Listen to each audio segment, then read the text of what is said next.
When a young male of color enters a school building, they often don't have the opportunity to interact and build relationships with other male educators of color. Equally for this demographic, they don't have the opportunities to build community or relationships amongst themselves. And these relationships are critical to their success. Profound Gentleman ensures that male educators of color have those opportunities to engage, flourish, and grow. 2 of the 4 key areas of focus that we're focused on this quarter is character leadership and self-care, and purpose and development as an educator. Juan Lascano has been in Profound Gentleman since its conception. We have been able to mentor him, and therefore he's been able to mentor other educators.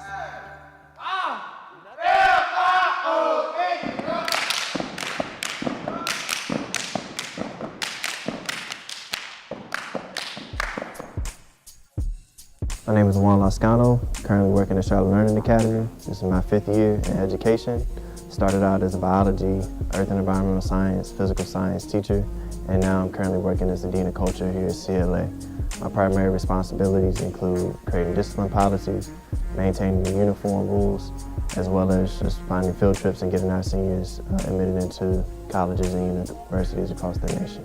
The importance of a black male educator in the classroom is it's understandable, but it's oftentimes misunderstood because a lot of individuals don't really understand the impact that we do have in the classroom. A lot of our students that we see, my school is 98% African American, and outside of what they see in this building, they're more than likely, their only representation of a black male is either what they see on an NBA game, NFL game, or a rap music video. So to have a black male educator that can walk through the hallways, that's wearing a certain tie, that's wearing a polo, that's wearing clothes that's ironed, to be nice and pressed, means a lot for our students. And when they see that, they ask questions. Instead of asking when is the next pair of J's coming out, they want to know where you got your dress shoes from.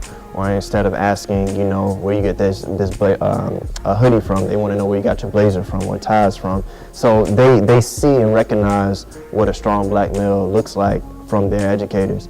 So we can get more of us in the classroom. They will actually be able to have a person they can look up to and serve as a role model, not only for them, but for their communities when they graduate as well. So in the process of interning, I was getting ready, I had interviewed, had sent him my resume and all that good stuff. So in the process of actually getting ready to actually intern for him, he knew that I wanted to teach or was interested in being in the classroom. So the opportunity had arisen, and he asked me, Israel, well, you know, this came across, and I want to know if you were interested in teaching at Charlotte Learning Academy.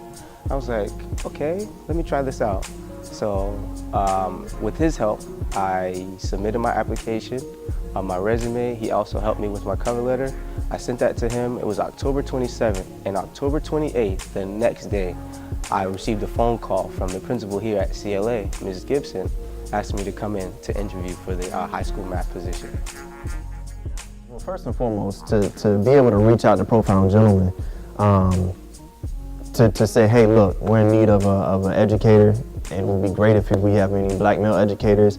And for Mario to respond in probably less than an hour, he was like, I have somebody, here's his name, here's his resume, let's make it happen. And within the next week, he was here teaching. This was right after my interview with the high school principal, Mrs. Gibson. She asked me, she was like, well, you know, one of your frat brothers work here as well. And I was like, really, who? She told me, Juan Lascano. I hadn't met him just yet, but she brought me to him. And just instantly, I felt that bond that we had, not only as brothers, but also as black male educators. Juan is definitely a funny guy. I would tell you that. I enjoy being around him. And I also have the pleasure of being a coach for the high school steps team here at CLA, Wise Guys. And just being surrounded by Juan and his wisdom and his mentorship, it definitely means a lot, you know. Like he's come in and welcomed me with open arms, and every now and again he'll come by, ask me, "You all right, Spence? You good, Spence?" And he can tell in my face, like when I'm having a rough day, or he'll know what to say just to help. The coaching of the step team came as a surprise because I remember Alpha Alpha Fraternity Incorporated, and when he came on board, I knew he had some fraternal background, but I didn't know what yet. So when I found out that he was a member of Alpha Alpha as well, it was like a perfect match, and we were able to really bring our ideas together and display it to the students. because first, you don't really find a lot of us in the profession.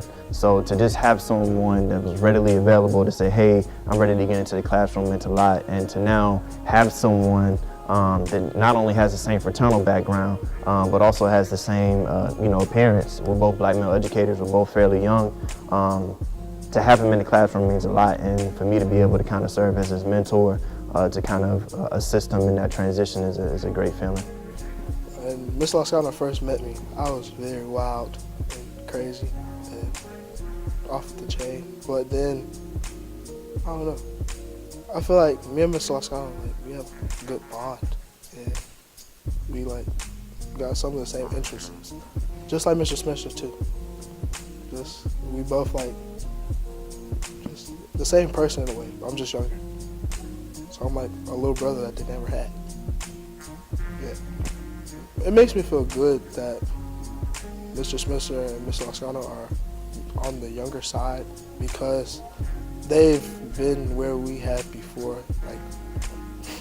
It's not so much of them being older than us, but they've just went through the same struggles and stuff that we have. So I think it's easier for us to adapt to them rather than an older person.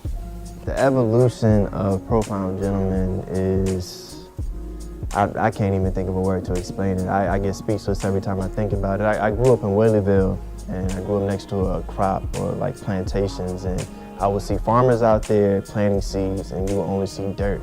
But in about 60 days or 3 months will pass by, and you would see stalks of corn everywhere. And that's exactly how it was with Profound Gentlemen with me. When I walked into the room, it was really just Mario and Jason just trying to develop a plan to really help us, because a lot of what Mario saw in the classroom, a lot of what I saw in the classroom is what's happening across the nation.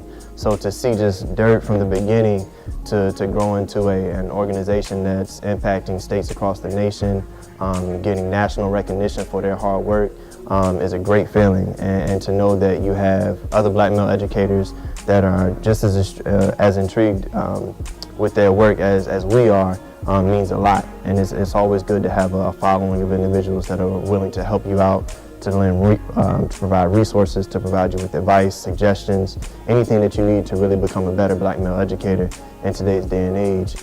You need an organization like Profound Gentlemen to help you do that.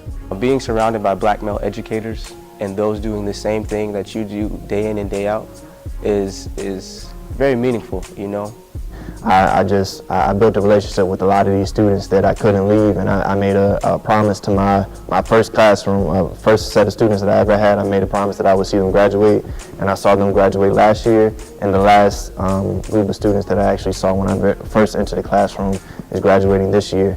So just to see that transition and those students, to see them grow into the young ladies and young gentlemen that they've become, is a very rewarding experience, and I think it's something that most people miss out on because they may not get paid enough or they may not reap the benefits of it, tangible benefits, but sometimes it's about the internal benefits of that, and that's sometimes the love, the smiles, the hugs that you may get at the end of the year or even 2 or 3 years once they've graduated, just saying, hey, I remember you taught me so much. I may not have realized it then, but I realize it now, and I just wanted to thank you. And that's really what we do this for. We do it for the thank yous, and we do it for so that way our communities can be better. To date, we support educators from across the country and over 625 hours of development, creating opportunities for them to gather and grow. And also, we've retained 95% of the educators in our network.